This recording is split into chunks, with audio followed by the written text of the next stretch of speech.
રિયાન માટે બનાવ્યો, પણ એના ફ્રેન્ડ્સ જ બધા ખાઈ ગયા કારણ કે બધાને બહુ જ ભાવ્યો. તો મેં આજે ટેસ્ટી હેલ્ધી એવો નવો નાસ્તો બનાવ્યો છે, જે બાળકો તો શું મોટાને પણ એટલો જ ભાવશે, એટલો બધો ટેસ્ટી બને છે. તો બનાવવામાં એકદમ ઇઝી જ છે. તો ચલો ફટાફટથી બનાવવાનું સ્ટાર્ટ કરીએ. તો એના માટે મેં થોડા અહીંયા 1/4 કપ જેટલા ફુદીનાના ફ્રેશ પાન લીધેલા છે. જો આ રીતનો ફ્રેશ ફુદીનો આવે એ જ લેવાનો, તો વધારે ટેસ્ટ મસ્ત આવશે. તો એને પ્રોપર મેં ધોઈ લીધેલા છે. અહીંયા મેં તમારી જે રીતે ટેસ્ટ ભાવતો હોય ને ફુદીનાનો ઓછો વધુ એ પ્રમાણે તમે કરી શકો. મેં 1 કપ લોટ સામે અહીંયા 1/4 કપ જેટલા પાન લીધેલા છે અને એકદમ પ્રોપર સારા કપડાથી એને લૂછી લીધેલા છે ધોઈને. હવે અહીંયા એક પેનની અંદર આપણે એને થોડા શેકવાના છે, એટલે એકદમ આમ કડક થઈ જાય ને, જેનો આપણે ભૂકો કરી શકીએ, એટલે કે પાવડર બનાવી શકીએ એ રીતનો કરવાનો છે. તો ગેસની ફ્લેમ અત્યારે હાઈ જ છે. થોડી વાર એવું લાગે તો તમારે મીડિયમ ટુ લો કરી દેવાની, પછી ફરી હાઈ કરવાનું. તો આ રીતે સતત એને હલાવતા જવાનું, તો પાનનો કલર આવો થઈ જશે જો, અને થોડા શેકાવા લાગશે. તો એકદમ સરસ શેકાઈ ગયા છે, તો આપણે જોઈ લઈએ. તો અહીંયા શેકવાનો અવાજ પણ સરસ આવે છે અને એનો પાવડર જેવો આમ ભૂકો પણ સરસ થઈ જાય છે. જો તો આ રીતના પાન થવા જોઈએ, એકદમ ઓછો ભૂકો થઈ જશે. હવે એને સાઈડમાં રાખીએ. તો હવે અહીંયા મેઇન ઇન્ગ્રીડિયન્ટ આપણા નાસ્તાનો છે એ સૂજી. તો મેં અહીંયા સૂજી લીધેલો છે, તો એને એકદમ પ્રોપર સાફ કરી દીધેલો છે પહેલાં.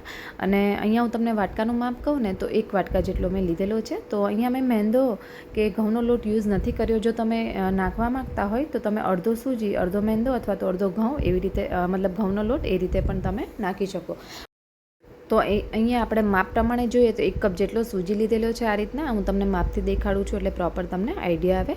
તો અહીંયા મિક્સર જારમાં એને એકદમ પીસી લેવાનો છે, એટલે કે એનો પાવડર બનાવવાનો છે. થોડો અધકચરો હશે તો ચાલશે, પણ એકદમ ના હોવો જોઈએ, એટલે એને પહેલાં પીસી લઈએ. તો અહીંયા બને એટલું આપણે એકદમ આમ પાવડર જેવું કરી દેવાનું, જેથી કરીને લોટ બાંધવામાં સરળતા રહે.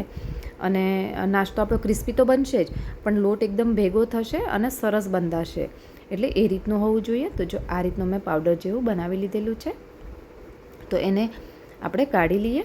હવે અહીંયા મિક્સર જાર મારી પાસે આ મેં લોટ આ રીતે બનાવો એટલે છે જ સૂજીવાળું, તો એમાં ને એમાં જ હું આ પાન અંદર એડ કરી દઉં છું, અથવા તો હાથેથી મસળીને પણ તમે નાખી શકો, કારણ કે એકદમ સરસ શેકાઈ ગયા છે. તો એકવાર આપણે મિક્સર ફેરવી લઈએ, એટલે એકદમ સરસ જો આવું પાવડર જેવું થઈ જાય, એટલે કે ભૂકો. તો અધકચરો રહે તો પણ ચાલે, એટલે કે થોડા પાંદડા આવે તો પણ સરસ લાગશે, અને એકદમ પીસાઈ જાય તોય વાંધો નથી. એટલે આ રીતનો મેં એકદમ સરસ પીસી લીધેલો છે. આના લીધે એની ફ્લેવર તો મસ્ત આવશે, પણ દેખાવ પણ સરસ આવશે એકદમ. એટલે બાળકોને આવું કંઈક અલગ અલગ આપશો તો બહુ મજા આવશે ખાવાની, અને હેલ્ધી તો સાથે ખરું જ. તો અહીંયા 1 જ ચમચી જેટલા મેં કસૂરી મેથી લીધેલી છે, એને સરસ હાથેથી આ રીતે મસળીને એડ કરી દઉં છું, એટલે એનો પણ ફ્લેવર આવી જશે, અને મતલબ સુગંધ પણ સરસ આવશે, અને દેખાવ પણ મસ્ત આવશે, અને ખાવામાં એટલું જ હેલ્ધી અને ટેસ્ટી પણ બનશે. તો અહીંયા સિમ્પલ ખાલી નાખ્યું છે આપણે મીઠું, બીજું કશું જ નથી અંદર એડ કરવાનું, અને સાથે 2 ચમચી જેટલું તેલ. એટલે અહીંયા તેલનું પ્રમાણ આ રીતનું હોવું જોઈએ. 1 કપ સામે આપણે 2 ચમચી જેટલું, એટલે કે 1 પાવડા જેટલું તેલ નાખીએ છીએ. આમાં તમે જો તીખાશને એ નાખવા માગતા હોય તો તમે એ પણ નાખી શકો છો, પણ મારે અહીંયા બાળકો માટે બનાવ્યું છે એટલે સિમ્પલ જ રાખ્યું છે. એ પણ એકદમ ટેસ્ટી બન્યો છે, એટલે મસ્ત લાગશે આ રીતે કરશો ને તો. એટલે તો મેં અહીંયા કોઈ પણ જાતના મસાલા એડ નથી કર્યા, ખાલી આપણે 2 પાનના પાવડર અને સાથે મીઠું જ નાખ્યું છે, અને તેલ. આ રીતે થોડું થોડું પાણી લઈ જાય. આમાં કંઈ ગરમ પાણીની જરૂર નથી, નોર્મલ પાણીથી જ મેં લોટ બાંધેલો છે. જનરલી આપણે સૂજી કે એવું કરતા હોય ને ત્યારે ગરમ પાણીથી બાંધીએ, પણ અહીંયા નોર્મલ પાણીથી બાંધશો, કારણ કે આપણે આને ક્રશ કરી, એટલે મતલબ પાવડર બનાવી દીધેલો છે સૂજીને, એટલા માટે. આખી સૂજી યુઝ કરતા હોય ને ત્યારે તમારે ગરમ પાણીથી જ બાંધવાનો. તો આ રીતનો લોટ હોવો જોઈએ. જો થોડું થોડું પાણી લેતા જઈ મેં બાંધતી ગઈ છું એકદમ સરસ હું. તો અહીંયા 1/4 કપ જેટલા પાણીની મારે જરૂર પડી છે. અહીંયા ઢાંકીને 5 મિનિટ માટે જ હું રાખીશ. 5 મિનિટ માટે રાખશો એટલે શું થશે, સૂજી એકદમ પાણી જેટલું પીવાનું હશે ને એટલું પી જશે. કારણ કે અહીંયા એવું હોય કે પાણી થોડું પ્લસ માઇનસ થઈ શકે, જે સૂજીની ક્વોલિટી પર આધાર રાખતું હોય છે. એટલે જો આ રીતનો મેં 5 મિનિટ રેસ્ટ આપ્યો, પછી જો થોડું કડક થઈ ગયું એવું લાગે છે, એટલે થોડું હાથેથી પાણી આ રીતે લઈ જઈ અને પછી જ નાખવાનું. આમનામ ના નાખતા, નહીં તો એકદમ ઢીલો લોટ થઈ જશે. અહીંયા આપણે ઢીલો પણ નહીં અને કઠણ પણ નહીં, જે પૂરીનો બાંધીએ ને એવો લોટ બાંધવાનો છે. તો અહીંયા સૂજી પાણી પી ગયું છે. તો આ રીતનો મેં થોડો સોફ્ટ લોટ કરી દીધેલો છે, અને થોડું તેલવાળો હાથ કરી ગ્રીસ કરી દીધેલો છે, એટલે કે એકદમ સરસ કૂણવી લીધેલું છે.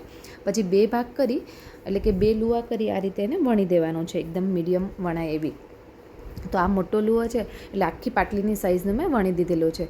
જો બાજુથી તમને એવું લાગે ને થોડી કિનાર ફાટે છે તો થોડું તમારે હાથેથી દબાવી દેવાનું અને હળવા હાથે વણી લેવાની. જે રીતે આપણે રોટલી વણીએ છીએ એ જ રીતે. તો જો આ રીતનું હોવું જોઈએ, જાડી પણ નહીં અને પતલી પણ નહીં એવી. હવે આને આપણે કટ મૂકી દઈએ. તો શક્કરપારાનો કટ કેવી રીતે આપીએ તો આપણે એ ટાઈપનું કરવાના છીએ આજે. તો આ રીતે કટ કરી દઈએ નાના નાના શક્કરપારા જેવું. તો તેલ આપણે પહેલેથી જ થવા મૂકી દીધેલું હતું. તો આટલા વણશું અને કરશું ને ત્યાં સુધીમાં તેલ પણ સરસ થઈ જશે. તો આ રીતે ઇઝીલી ઉખડી પણ જશે. જો પાટલીથી અલગ થઈ જશે. તો થોડું તેલ થઈ ગયું છે કે નહીં એ રીતે ચેક કરીએ. તો થોડું મેં અહીંયા લોટ નાખ્યો. તો જો ધીરે રહી બબલ્સ થઈ લોટ ઉપર આવી જશે. એનો મતલબ કે તેલ એકદમ તળવા માટે એકદમ પ્રોપર તૈયાર છે, એટલે કે મીડિયમ ગરમ છે. તો આ રીતે એકદમ ગેસની ફ્લેમ હાઈ રાખવાની. હાઈ ફ્લેમ પર જ તમારે નાખવાના રહેશે શક્કરપારાને. આનું નામ મેં શક્કરપારા આપ્યા છે. તમે કંઈ પણ આપી શકો. આ શેપની જગ્યાએ તમે કોઈ બી શેપ કરી શકો, અથવા તો તમે પૂરી પણ આની બનાવી શકો છો. પણ મેં અત્યારે શક્કરપારા, કારણ કે ઇઝી વણાઈ જાય ને ફટાફટ થઈ જાય. તો અહીંયા આ રીતે જો એકસાથે આપણે શક્કરપારા જેટલા સમય એટલા નાખ્યા, બબલ્સ થયા, શક્કરપારા ઉપર આવી ગયા. અને આ રીતે તમે જારો ફેરવશો ને તો એ છૂટા આપોઆપ પડી જશે, ભેગા નહીં રહે. આ ટાઈમે તમારે ગેસની ફ્લેમ મીડિયમ ટુ લો કરી દેવાની. તો લો ફ્લેમ પર જ તમારે તળવાનું રહેશે. નાખવા ટાઈમે હાઈ, પછી જ્યારે આપણે બબલ્સ ઓછા થાય ને ચેન્જ કરીએ ને ત્યારે તમારે ધીરો ગેસ કરી દેવાનો. પછી ધીરા ગેસ પર આ રીતે લાઇટ બ્રાઉન થાય ત્યાં સુધી થવા દેવાના. તો એકદમ સરસ મજાના જે રીતે આપણે ફરસી પૂરી તળીએ છીએ એ જ રીતે તળવાના. તો બધા જ શક્કરપારા બનીને રેડી થઈ ગયા છે.